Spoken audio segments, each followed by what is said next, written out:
Welcome back, young scholars. This is the first video on the Industrial Revolution, or as I would prefer it to be called, the Industrial Revolution. Because we learned in the last unit that a revolution is the overthrow and replacement of a state government by the people of that state using force, and that's definitely not what is taking place here. Instead, the Industrial Revolution represents a gradual transformation that is going to impact every facet of nearly all human beings moving forward from this time. Think about the big picture of world history. We can really divide it up into three major chapters. First is the period where people worldwide were living as hunter-gatherers. This was the Paleolithic era. And then around 10,000 BCE, we start to see a transformation or an evolution to farming. And this is known as the Agricultural Revolution. And we've been living in the age of the Agricultural Revolution in this class all the way up until period 3. So for purposes of AP Modern History, that would include periods 1 and 2, from 1200 to 1450, and 1450 to 1750. But now that we're beginning 1750, we're going to be entering into the Industrial Age, or the Industrial Revolution, and we will carry that out into periods 3 and 4, all the way up into the present. So the big questions you should be able to answer after watching this video: what is the Industrial Revolution? Why did the Industrial Revolution start in Great Britain? And how did the development of new innovations and energy sources lead to the Industrial Revolution? So what is the Industrial Revolution? I think we could really sum it up in just a couple of images. So here is an image from the 12th century of Chinese women making silk, and here is an image today of how silk is made. Notice the difference? Machines! Here is an image showing cotton being picked by slaves in the southern colonies in 1750. Here is an image of how cotton is picked today. Do you see the difference? Machines! So the Industrial Revolution is a major change in the way goods were produced and manufactured, from human labor to machines. And this transformation will be fueled by changes in energy sources, including increased reliance on fossil fuels. So notice in our definition, there are two primary things that are shifting or changing here. First, the way in which goods are produced, from human labor to machine labor. And then second, the changes in energy sources, from mainly human labor to fossil fuels. If you were to be dropped in the world anytime in periods 1 or 2, you would generally find that prior to the Industrial Revolution, the vast majority of people, approximately 80%, were probably engaged on a day-to-day basis in some form of agricultural production. But do you know what percentage today of people in the United States are involved in farming and agricultural production? The answer, according to a recent census, is about 1%. So 1% of the total US population is engaged in farming. And so the Industrial Revolution is a monumental transformation from largely rural agrarian societies into industrialized, urbanized ones. The Industrial Revolution starts in Great Britain around 1750. So why did the Industrial Revolution start in Great Britain? Why not China? Why not India? Why not the Islamic world? We've talked about how all three of those locations in periods 1 and 2 were making significant transformations in technology and were producing and manufacturing a large percentage of the world's goods. And so why does this transformation take place in Great Britain? In the race to industrialize, I think Great Britain had 5 significant advantages. First, Britain was geographically blessed, especially when it comes to water resources and mineral resources.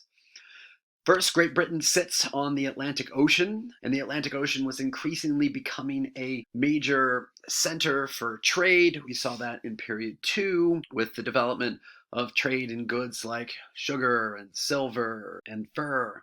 It also has many navigable rivers, canals, natural harbors, which allowed for raw materials, resources, finished products to be shipped out to the coast, where they then could be transported across the world. And then finally, Britain had a good distribution of mineral resources, including coal and iron. We're going to see the critical role that coal is going to begin to play with the development of the steam engine.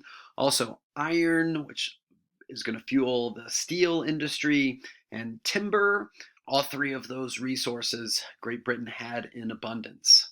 A second reason why Great Britain. The British were at the forefront of improving agricultural productivity. You can't really begin to enter into an industrial age until you've really mastered farming and farm technology. And they had done this in Great Britain. In certain regions across Europe, there had been a lot of agricultural production taking place in areas called the Commons, which was space where anyone could come eke out a marginal existence growing crops. But in Great Britain, as we enter into the 18th century, Britain begins a process of increasingly privatizing that commonly owned space and land. There was a law passed called the Enclosure Act, which involved the privatization of much of that common land. And the argument is that when you privatize land, it becomes more productive because people have an incentive to produce surplus crops to make a profit, versus if you're using it for maybe communal purposes, you're more likely just to use it sort of a subsistence level. Another factor is the inclusion of American foods. So the integration of the potato and corn and highly nutritious foods is going to make it easier to grow more nutritious crops with fewer people. Another factor was the crop rotation system that was developed in Europe. So farmers were starting to develop more advanced understanding of how to produce crops more efficiently and effectively. And then finally, there were a number of technologies that were developed in the 18th century, including the seed drill. There was improvements in fertilizers, and all of these factors will contribute to a massive growth in agricultural production in Great Britain in the 17 and 1800s, which has a big impact on what? We know more food, more people. And so we see the growth of population in Great Britain as a result of improved agricultural productivity. Now, a third factor, Great Britain now has a lot of lower wage available workers because of this increasing shift from an agrarian economy to this newly forming industrializing economy. The enclosure movement caused many small farmers to lose access to that common land, forcing them to move to cities to find work. This is a migration pattern known as urbanization. And who are factory workers going to want to hire to do this work? Or they're going to look for the cheapest labor possible. And what groups represent the cheapest labor available at that time? That would be mainly women and children. So factory workers often were hiring women and children because they were willing to work for lower wages. At that time, there were no laws prohibiting child labor. A fourth factor, political stability and support.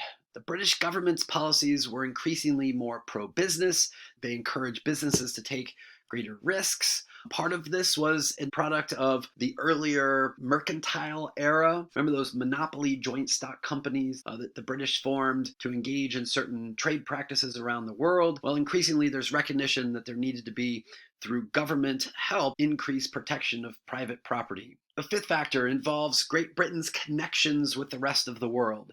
So Great Britain was increasingly becoming an emerging imperial power, although by the 1750s, their grip on their colonies in North America was starting to slip. We're starting to see Great Britain increasingly establishing colonies across the Indian Ocean region and specifically in the area of South Asia. The British had access to foreign resources and raw materials like cotton from India and the United States. You may recall when you studied the Civil War, there was some concerns in the North about the British joining those southern states in the Civil War because of the British's reliance on cotton from those southern states. Now, it never happened, but there was certainly a significant fear amongst those northern states that the British had a stronger relationship in some ways with those southern states because of their connection to cotton. Now, what innovations and energy sources started the Industrial Revolution? In the mid-1700s, machines invented in Britain began replacing human labor. And the first major sector of the economy that saw this shift or transition take place was in the area of textile production. So the textile industry was the first industry to industrialize. We can see it in this graph right here, which shows the number of people employed in Great Britain in the sector of textile production. We see here these red bars represent the number of hand loom weavers, and the yellow ones represent the number of factory weavers. And so we can see production by hand is getting replaced by machine production during this period of the 1800s. So what were some of the major factors that led this to happen? Well, first, there was some innovations in technology, like this one. Sometimes The most important innovations are just teeny tiny ones. This is called the flying shuttle, and it was critical for speeding up the weaving process. You can see here, this is a loom, and you can see the shuttle that's being shot back and forth across the loom. Now that's weaving as it goes through these different threads, the textile that they are producing. And so adding this flying shuttle to the loom rapidly increased the ability to complete the weaving step of textile production. Now that you have the ability to weave thread faster, the thing that you need more of is thread. And so the way that thread is created is through the spinning process. And here's how spinning took place before the Industrial Revolution. It would take place by hand using one of these spinning wheels. So you would tighten the fibers on the wheel. This spinning process was then mechanized with another machine called the spinning jenny. You can see a modern one here, and you can see the way in which they're now spinning thread very efficiently using machines. Here's what one of the first spinning jennies look like. And you notice, what is the source of power for this particular machine? Well, it's this big hand crank right here. So the spinning jenny, when it was first designed, was powered by human muscle power. Now that is eventually going to change with the water frame. So the water frame was a large water-powered spinning machine that led to the creation of factories. The source of power for the water frame was, as the name suggests, water power.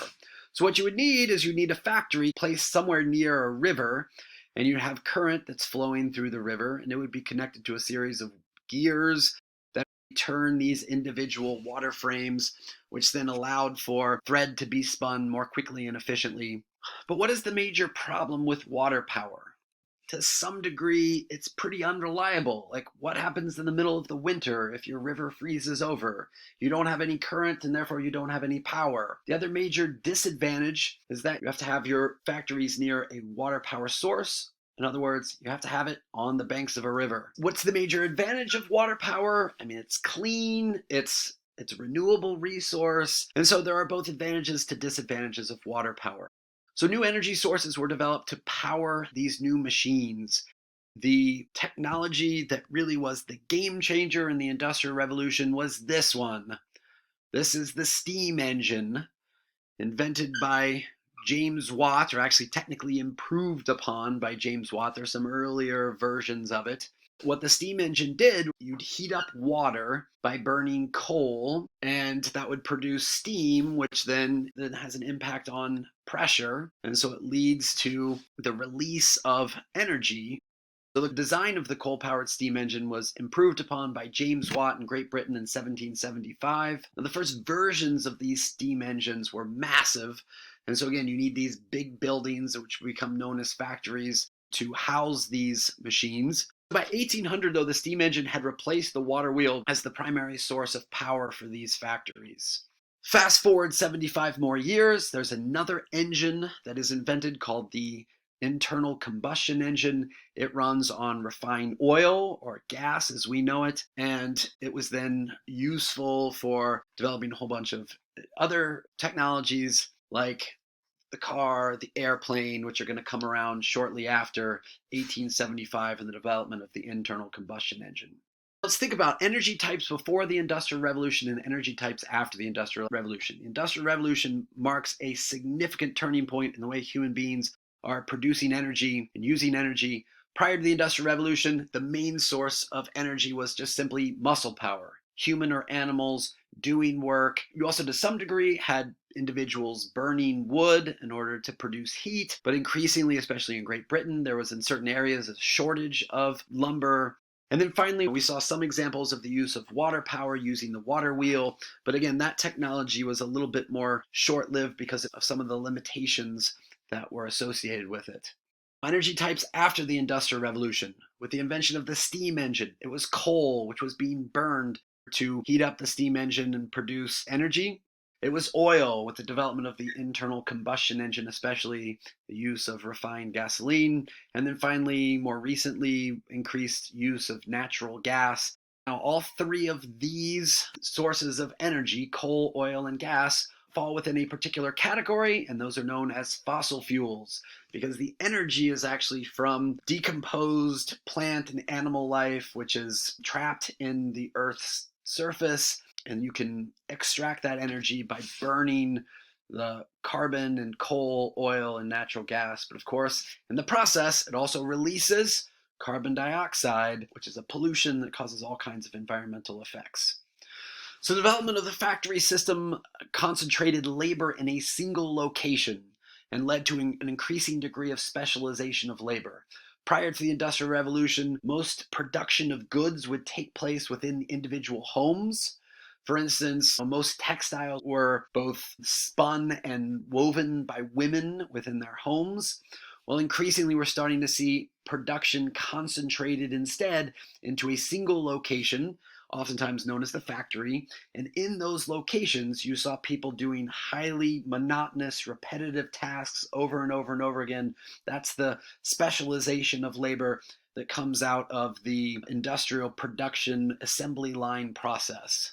So factories are going to bring an end to the domestic system, or also known as the putting out system, which means goods used to typically get manufactured and put out, sold out of people's individual homes. That's not the case anymore. Increasingly, we see goods being manufactured in factories and sold in shops. By 1850, we see a transformation that takes place in the Industrial Revolution. The impacts of the Industrial Revolution start to expand beyond simply things like textile production into other sectors of the economy, things like the production of steel with the development of the Bessemer process, so a better way of refining and producing steel. Chemicals, electricity gets invented around 1875, and also precision machinery, the development of a more advanced precise screw, another very important technology that we oftentimes don't consider. So when it comes to the Industrial Revolution, we can break the whole process down into 3 separate waves. The first wave of industrialization is from that period about 1750 to 1850. The major economic sector that was impacted was textiles, the production of textiles, and the key energy technology in that period was the development of the steam engine, which ran off of coal. In the second wave, or the second Industrial Revolution, that's from about the period 1850. Some people think it ends before this, but I'm going to date it about 1980. The key economic sectors affected electricity, steel, chemicals. The key energy technologies in this era was the development of the internal combustion engine around 1875 and the use of refined oil, gasoline. We live in a third wave of industrialization, which had started around 1980 and is continuing on until today. The key economic sectors that are affected are the new machines of the last 40 years, which is computers and information technology. In terms of the energy technologies, we're dealing with more nuclear power in the 20th century, but also I think increasingly moving forward, green energy, solar, wind power. So the big questions you should be able to answer after watching this video are: first, what is the Industrial Revolution? Why did the Industrial Revolution start in Great Britain? And how did the development of new innovations and energy sources lead to the Industrial Revolution? As always, thanks for watching.